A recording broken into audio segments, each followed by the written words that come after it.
Hello, everyone, and welcome to our very first lecture here in our combined units over chapters 21 and 22. In this lecture, we're going to take a look at Spain's empire and European absolutism, or what is otherwise known as the Age of Absolutism.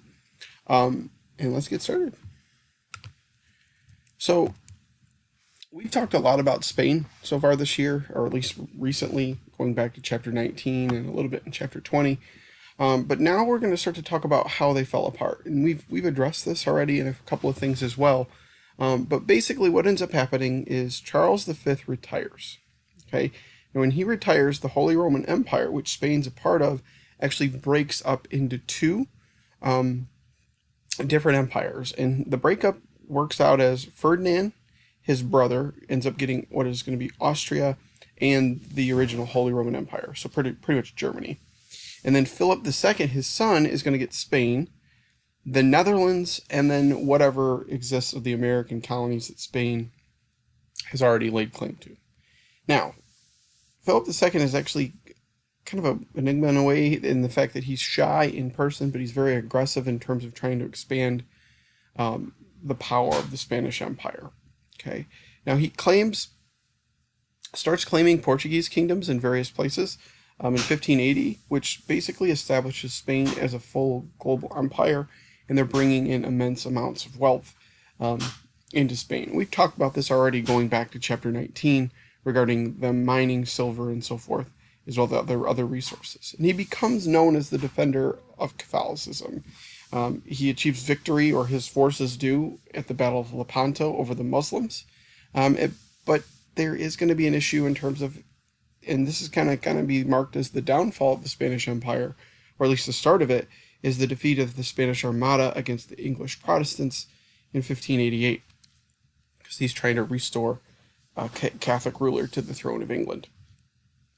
All right, so this right here, you guys can actually see a map of the House of Habsburg, so the actual Habsburg Empire, or the Holy Roman Empire, and this is Europe at the abdication of the throne by Charles V, so when the empire itself is going to split up. So essentially what ends up happening is Spain gets these territories, and then these as well down here in Italy. And then you have, that's Philip II. Okay, he gets those. And then the other lands are here, Austria, and then the Holy Roman Empire, which is made up in here as well. Okay, now, just like we've talked about in every single society this year, whenever they're doing well, it's a golden age for culture, specifically in arts, learning, literature, and so forth. And just like we saw in the Italian Renaissance, where nobles were becoming patrons of the arts, we see it here within the Spanish Habsburg Empire. Two of the most important figures for you guys to know here are El Greco. It's actually a Greek artist that's funded by the Spanish nobility. He paints some very, very important pieces of artwork that are very symbolic, emotional, have different clashing colors, and so forth. Then you have Diego Velázquez, who's actually a Spanish painter. He paints a bunch of the paintings of the different Spanish monarchs of the period, very rich in color, very vibrant and bright. And then you actually have one of the most important pieces of work in terms of writing from the European standpoint, or at least early age, in Don Quixote, which is actually the birth of the modern European novel. And in this story, he mocks chivalry and the seeking of an idyllic person seeking a romantic past, or romantic relationship. It's kind of a mockery of the old feudal age of chivalry setup. Okay. Now, this is where we've already kind of talked about this before, but we're coming back to it. So why does the Spanish Empire go from being the strongest one in the world to England and France overtaking it? And it has to do with inflation. And you guys already know this. They have all this gold and silver coming into the empire, particularly silver. And it's really great initially. There's population boost, you have rise in demand, prices, you've got money to fund pretty much anything that you need to. But there's too much silver that comes in, and they don't adjust for this inflation in prices. And that means the value itself is actually lost. So even though you have all this stuff that's a positive coming in, when you don't adjust for inflation, you've got some serious issues. Now, um, you also have the expulsion of Muslims and Jews in by 1492 and the short period after that, after the Reconquista, which because they were trying to make everything Catholic. This is actually a bad thing overall in the long run because it means there's a loss of artisans, there's a loss of very skilled businessmen as well within the Spanish economy that would have worked within that system. Okay, so what ends up happening is the economy starts to go down a little bit. You have nothing adjusted for inflation. Taxes have to go up. Who gets the burden? The lower classes. And the nobility, they don't want to pay anymore. And there's no real middle class in this system and how it's set up. So everything goes on the lower classes, which means ultimately you're going to go down in the long run, even if it's slow. So what does this lead to? Well, it leads to some revolts. Okay, you start to see guilds starting to produce more and more goods, but they're more expensive. So people can't pay for them because of the higher prices, with nothing adjusted for inflation and taxes and all that kind of stuff. So Spain, they don't have a balance of trade anymore. They need to buy goods from other countries, France, England, and the Netherlands. Now once they start buying all these goods, they get what they need. But again, remember, we're having a loss in wealth because they haven't adjusted for inflation. You've got higher taxes. So even though they're getting what they need, they're paying higher prices for it. They're having some trouble. So what do they end up having to do? They have to go and borrow money from the other part of the Holy Roman Empire, once it's split, the Germans and the Italians. Well, this is ultimately going to lead to bankruptcy. Then you add in the fact that they're going to have some problems in the Netherlands that are going to really start with all these financial issues, but also you're going to have another reason for it. There's a religious difference, okay, a Christian religious difference. Spain's Catholic, the Netherlands is primarily Calvinist. So you have the rise in taxes, you have this religious difference. It leads to what's going to be known as the Dutch Revolt. It's going to be very, very brutal. You're going to have thousands that are going to be executed on both sides. Mostly the Dutch are going to be executed by the Spanish, but ultimately the Dutch are going to achieve independence.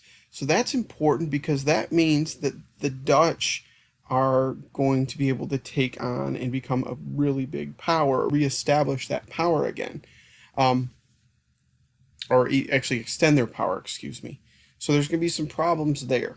Okay, so and then also that's going to be a loss of other resources and so tax base as well for the Spanish. All right, now let's talk about some Dutch art. Okay, the Dutch and the art. So there's some differences. The Dutch, they practice religious toleration. They're a republic and not a kingdom. Okay, so they actually have elected officials to run the country. So that's important as well. So there's a governmental difference. Now, from an art standpoint, okay, you see in the 1400s, you're seeing the best banks, and they have the best banks and artists in Europe. Okay, so they're a money hub. They're a place where people come from a cultural standpoint to write, to paint, to draw, do all sorts of different things. Now, one of the most important artists of this period, the kind of the latter Renaissance expansionist period, is Rembrandt. And pretty much everybody's heard of Rembrandt. He's got a lot of very famous paintings, and he painted a bunch of different subjects, especially wealthy merchants. He was very important in terms of using the contrasting of light and shadow to draw focus on certain things within his paintings. One of the best examples for this, you guys can see on screen, the girl with the pearl earring. You can see that he's using light and shadow to draw you to her face, but also particularly to the earring itself, with it being very bright and also using shadow and light there as well. You have Jean Vermeer, who painted a lot of domestic indoor settings. You can see some of his work in the lower right-hand corner. But basically, what do these works do by these artists? They show the importance of Dutch life at the time, what was important within that life. Now, the Dutch themselves, we've already talked about the Dutch and their expansion in the Age of Exploration in chapter 19, a little bit in chapter 20. This is kind of just an extension of it, or kind of a review of it as well. So they have a lot of stability going on. They've got the banks, they've got people funding art, they've got giant merchant ships, fleets that are bringing in money, all that kind of stuff. They have a stable economy. They've got growth going on. You have all these merchants that are going globally and bringing money back to the Dutch homeland. They're buying grains, selling it to those in need across Europe.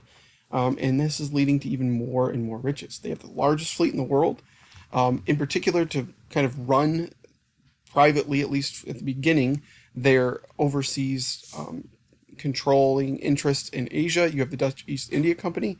They come to dominate the Dutch spice trade, which means there's more resources, more money coming in. And they ultimately, because of all this, they replace the Italians as the bankers of Europe. If you guys remember, the Italians were the bankers of Europe because of their trade with the Middle East.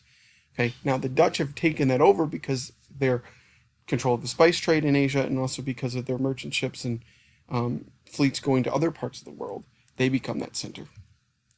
All right, now on to the second part of this lecture, absolutism, or the age of absolutism. So during this period in Europe, the various monarchs of Europe, whether you're looking at Spain, France, or whatever country you want to look at, that was an actual monarchy, they wanted absolute power. They wanted to control everything.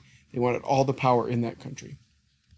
And what they were doing is you're using the idea of divine right, or the divine right theory, that a monarch or their family was God's representation on earth, or representative on earth. And they only had to, because of this, had to answer to God.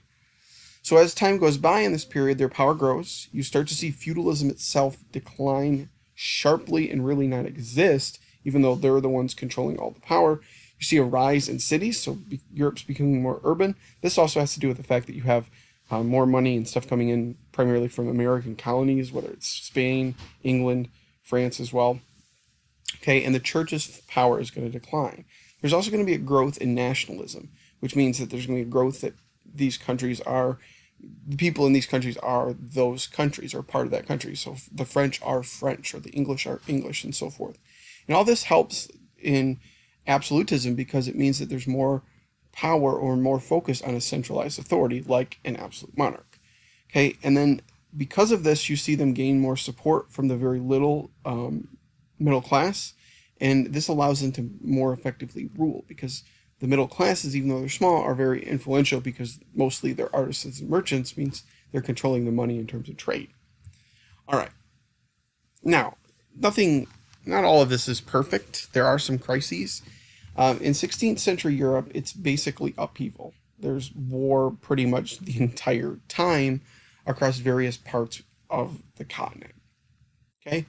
So the effects lead to huge armies, and to pay for these armies, you have to have lots of taxes, which means that the common people who are going to bear the brunt of this are going to be very, very unhappy. So you're going to have protests or some form of unrest, or in some cases, you're going to have revolt.